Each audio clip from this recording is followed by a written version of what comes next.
I didn't want to spend all my time focusing on the problems of jurisdiction,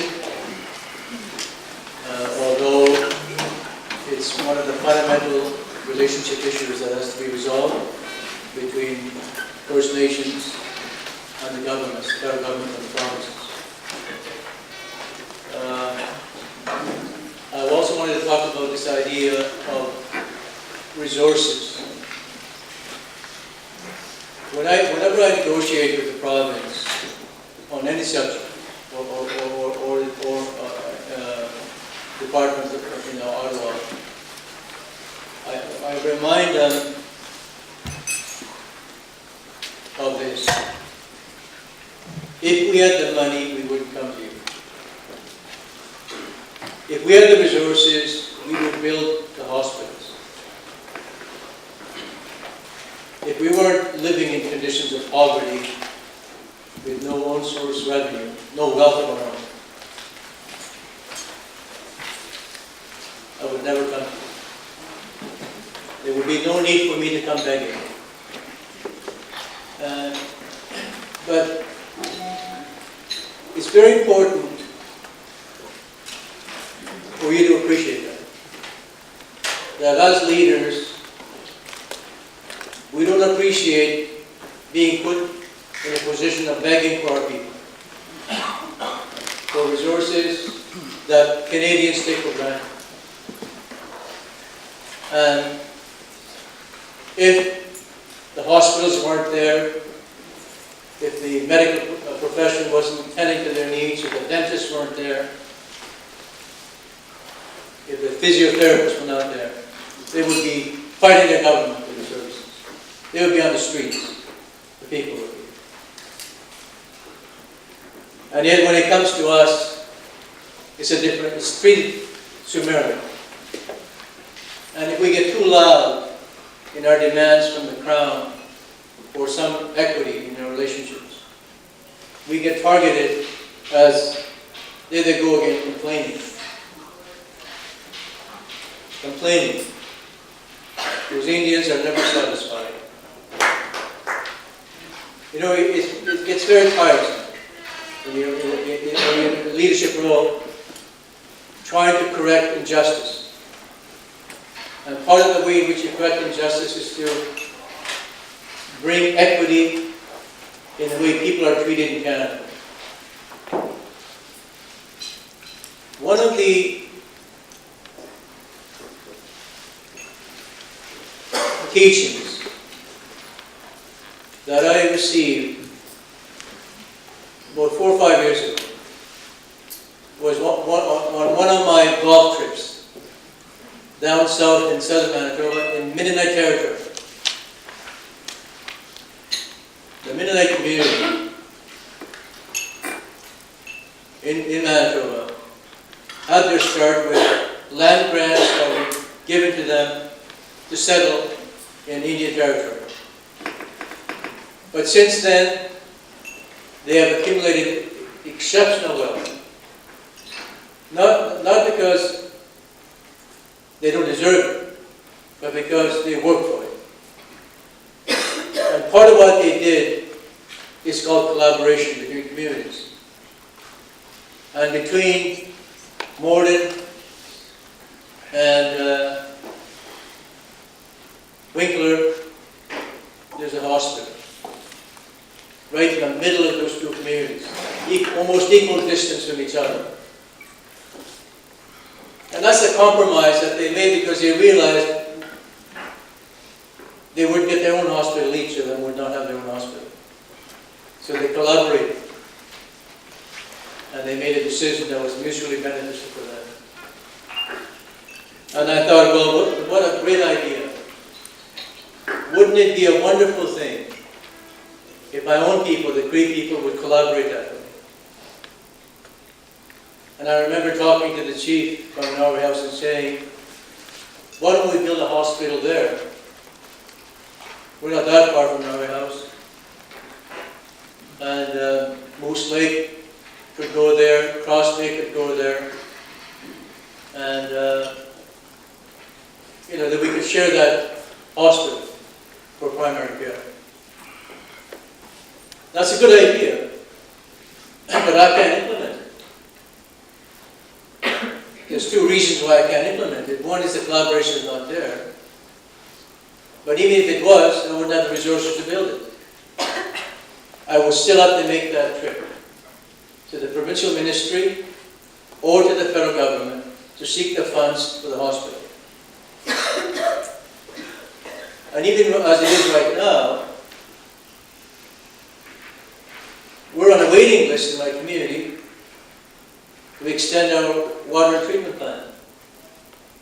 We're out of sight, but we're better off than people with no running water on reserves in Ontario and across the country. At least we have water and sewer in Grand Rapids, and we've had it for 10 years. But off reserve, where my mother lives, there is no water and sewer yet. But when Hydro came to Grand Rapids 40 years ago, they brought in their water and sewer for their houses. So that all the Hydro employees, all the white people that came, they had their water and sewer. Because the government made sure that white people were treated fairly. It didn't matter that they destroyed our way of life, that they flooded the place our people used to travel, where I spent my first 3 years as a child, or 3 months. It didn't matter to them that they were destroying the culture. What mattered to them was economic development, creating electricity for the people down south, and creating some wealth from selling that electricity to their people or to some other markets. That's what mattered to them. So I know what inequity is. I saw it growing up in Grand Rapids, where the Hydro employees had their water and sewer and their electricity. And my mother was now 89 years old, has yet to turn a tap to get water. Because the Métis community did not get running water. They reserved it 10 years ago. But we've already overextended the capacity of that water treatment plant. We can't build any more homes because we can't service them. Now, if everything is relative, I guess maybe I shouldn't complain, because at least we have water and sewer on reserve. Athabasca doesn't. A lot of Cree communities in Northern Ontario don't. A lot of Ojibwe communities, Hoosier Creek communities don't have running water. Kiganjingam doesn't. Charles Lake doesn't. But they live in a poor, in the poorest part of the country. So I guess I can't blame Ontario for this. Is Ontario the poorest part of the country, of the province? No, I don't think so. I think Ontario has had wealth more than maybe deserving. And that's why the province, they have this idea, the federalism. There's some good things about the idea of federalism. And one of them is the idea of sharing wealth through the equalization payments. Like the governments do make some good decisions on how to share wealth amongst themselves. But that wealth never trickles down to us. Or when it does, it's usually in the form of pennies as opposed to the dollars that other Canadians get. So we can't even talk about quality of service, what I'm saying to you. We're not into improving services that we don't have. We're at the stage of seeking services that other Canadians have taken for granted for the last 50 years. That's the situation in this country. And that's one of the legacies of colonization. And people need to stand up with us. They need to say, okay, enough of this. And we want substantive change, not ameliorative reforms. We don't want step by step. Step by step means that more kids commit suicide. Step by step means that more of our old people go without seniors' homes. My auntie Clair, since we don't have a seniors residence in Grand Rapids, is living in Fort Alexander Reserve. A total distance of 6 hours by car from my community. And all the old people who needed care, senior care, had to go to the PAW. Since time immemorial. Ever since the beginning, when services were given to seniors. Why? Because that's where the facility was. Why? Because it was a white town. Why? Because they were able to get money to have a seniors residence, and we weren't able to do it. So we don't have facilities for senior people in Grand Rapids. That's where our old people have to move out. And my mother says, I'm not going anywhere. And if you know her, she's not going anywhere. She's 89, still washes her own clothes, makes her own dishes, makes her breakfast. And someone comes in now to help her out, to wash up once a day, and to make her lunch. And my sister lives with her, and I live with her when I'm there. My biggest complaint about living with my mother is it's really hard getting engaged when you live with your mother.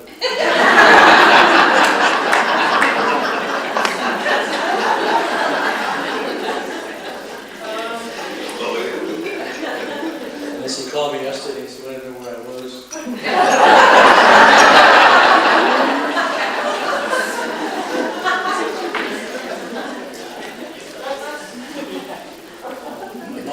Mothers never change. They're the same. They still treat you like a little boy, even though you're 65 years old, you're better than them. You're still a little boy. But I would like for my mother to have a place to go when she gets really old. So we started negotiations with the province for a seniors home in Grand Rapids. But where are we going to put it? We have no, our running water is to full capacity on the reserve, so there's no place. We have more land, no land to build on, because when the treaty was made and the reserve was set, they gave us marshland. Because the good land was where my mother lives, because that's where our people live. And when the treaty was made, they were forced to go across the river to make room for the Hudson Bay Company, so they would have the prime land on our territory. If I was around there, Hudson Bay Company wouldn't be there. I would have joined the Northwest Company and got rid of them.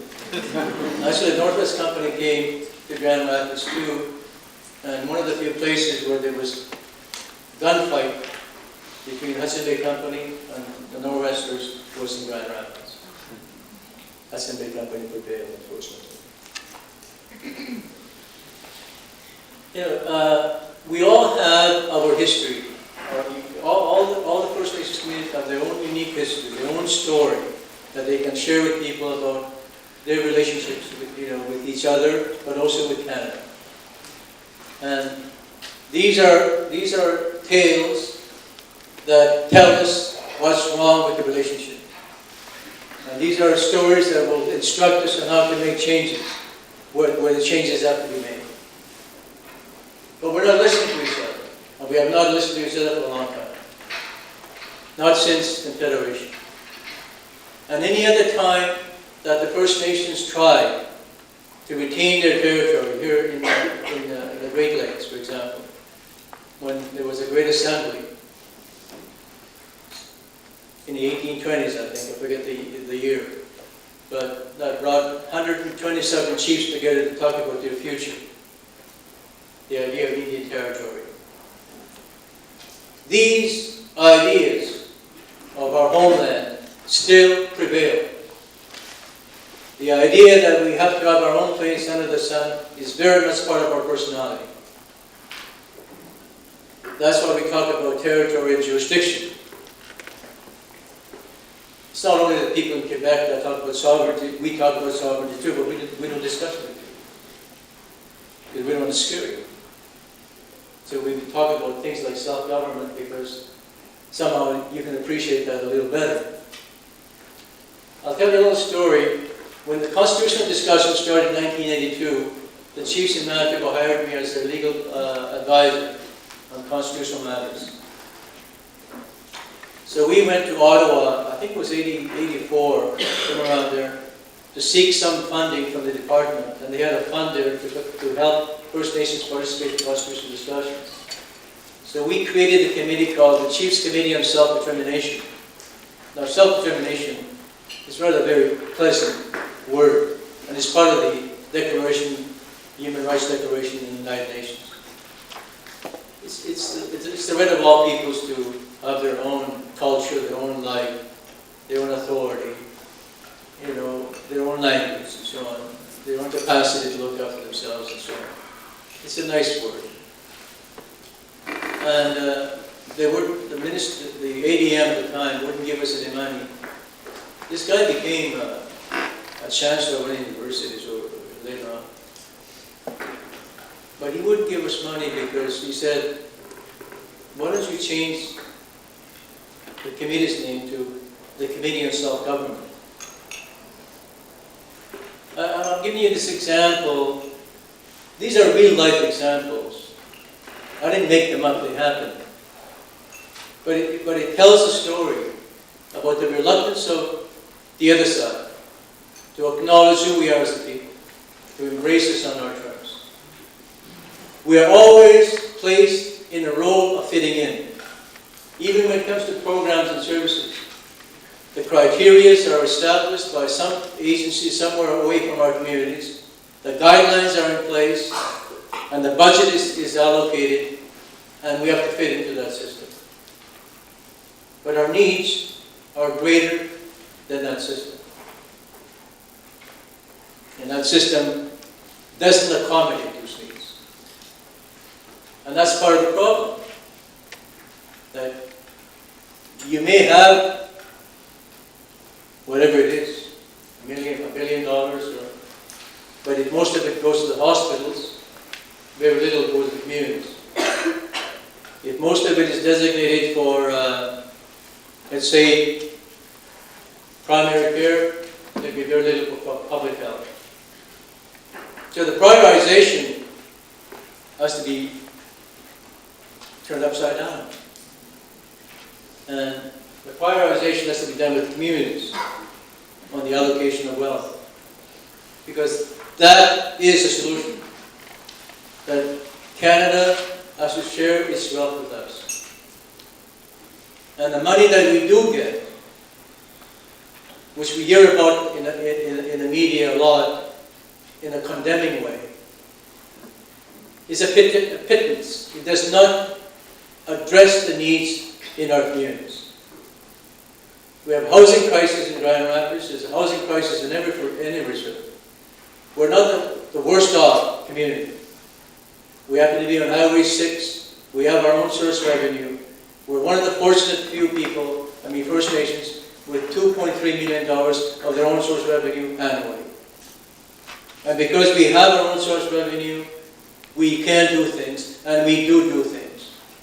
We supplement the electrical bills for all our seniors, anybody 65 and over. From November to April, we give them $150 every month to help them pay for their electrical bill to manage Hydro. And then when it comes to medical transportation, since our people have no income of their own, most of them do, and they have to go to Winnipeg or to the Paul, they need spending money. And what we get from medical transportation from Health Canada is a pittance. So we spend annually $300,000 on medical transportation needs of our community. That's money we don't get from the federal government. That's our own source of revenue. And we also support traditional healing. We have a cultural camp, which we help finance. We have recreational facilities off reserve. It's not an ideal situation. We encourage our people to use them, and so on. And I'm not that poor. Grand Rapids is not that poor compared to other First Nations communities in Manitoba. But yet, we're not equal to Ericsdale, or Ashern, or Steinheim, or Winnipeg, in terms of quality of service or quantity of service. In the health sector, in the housing sector, in economic development, in any category, we're still beneath the medium for the province. And in spite of that, my community graduates high school students more and more each year. And those who dropped out at grade 8 or grade 9, they're now coming back to school, completing their grade 12 equivalency at the age of 40 and 50. We graduated someone at 58 recently. And then we were successful in my term to get the University College of the North to have a regional center in my community, which is completed now, and people are going to be moving in there. So we'll have tele-education for one. We'll have university courses, we'll have college courses offered on-site in my community. So things are bubbling at home. And that's because people want something better than what they've had in the past. And that's the condition of all people. Like people in Piganjigam don't like what they're experiencing right now. They want something better. And they deserve something better, but they're not getting it. They're not getting it because they don't have the sustaining power to be in the face of Ottawa or in the face of Toronto. They're way up north, out of sight, and they don't have the resources to come to the ministries in Toronto to pressure the governments to do better for themselves. We can do it because we're only 4 hours from Winnipeg. That's the difference. And that is the only difference between Piganjigam and Grand Rapids. Because the leaders and the people want something better.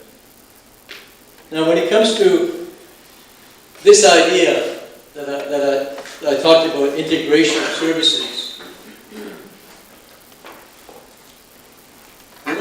we shouldn't be talking about integration of services. We should be talking about access to services. That's where we're at right now.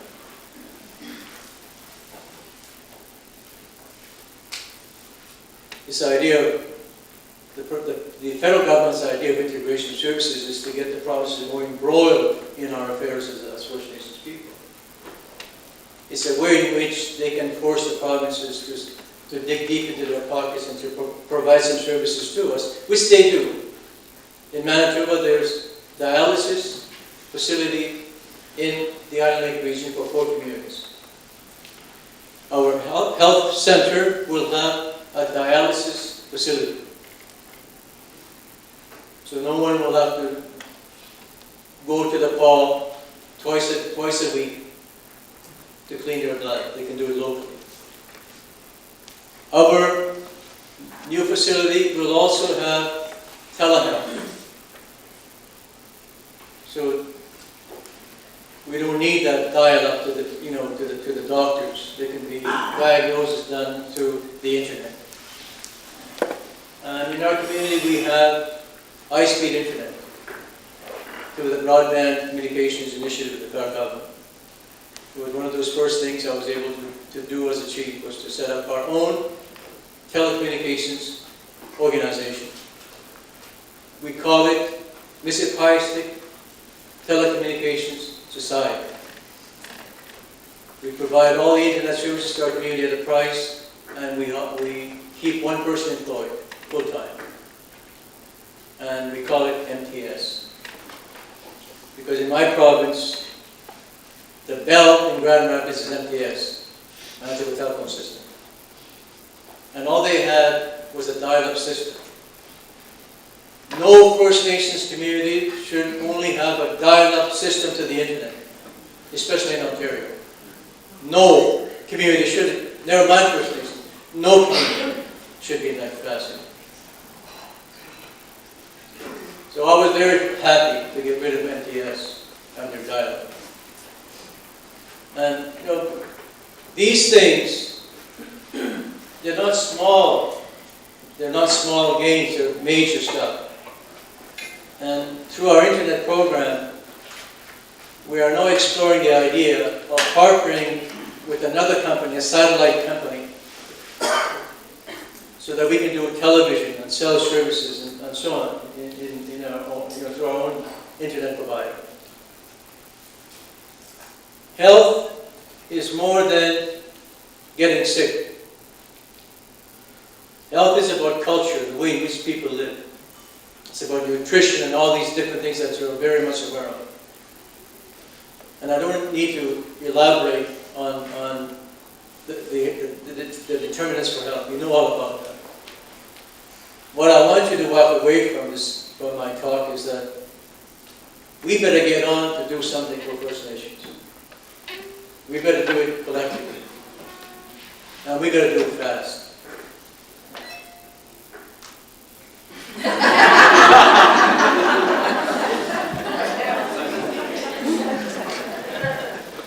That was God. I have a relationship with God. Everybody does. We argue a lot. I don't know what all of you, but see, my argument with God is, why did He make it so difficult? Why didn't He just impose His will and make us all the same with one religion? Why free will?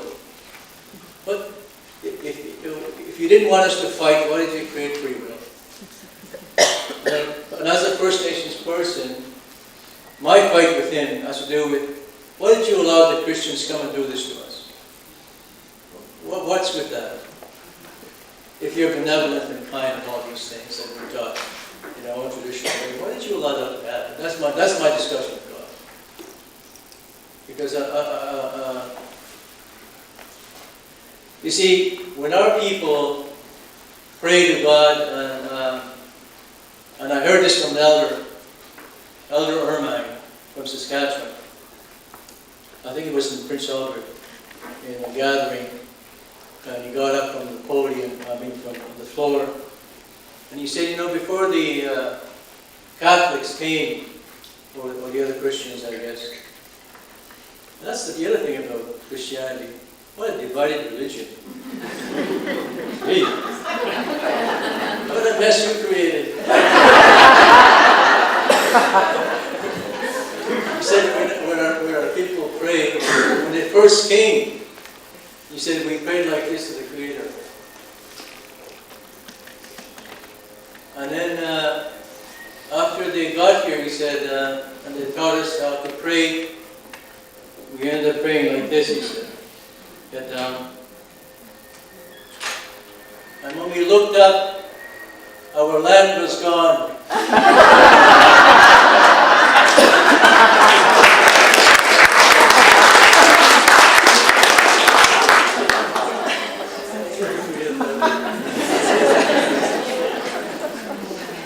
But I wanted to say, people think First Nations have a lot of land. When you combine all the reserves and you put them all together into one landmass, they amount to 0.3% of the landmass of Canada, 0.3%. And the other thing you need to know about the reserve system is that the title to the reserves is with the federal government. The Cree people have no title. Mohawk people have no title to the reserves. It's controlled entirely by the federal government, and the regime is called the Indian Act. And under the Indian Act, the only right we have as Indigenous people is the use and occupation of the reserve, that's all. But the title is not ours. We are a landless people in our own homeland. We own no land whatsoever. And for the life of me, I can't understand when I travel in parts of Manitoba, for example, in my car, and I see our municipality and their territory. I say, boy, they sure have a lot of land. And they have a little community 10 miles down the road, and this is still their region. And we have no such territory outside of the reserves. We have what we call traditional lands. That's how we're searching. But within the land title structure of the province of Manitoba, we have no jurisdiction beyond the reserves. And but the municipal governments do. Probably here, I don't know, London is that city? The city must have some territory. But the smaller municipalities, they'll have a region too, that's their catchment area, where they can impose taxation or their zoning regulations, whatever authority they have, they can impose on that territory. On these large parcels of land. And then when we want to get some land, as I wanted to do recently, we couldn't do it. Because it's under provincial jurisdiction. And so we'd have to negotiate with the province to get more land.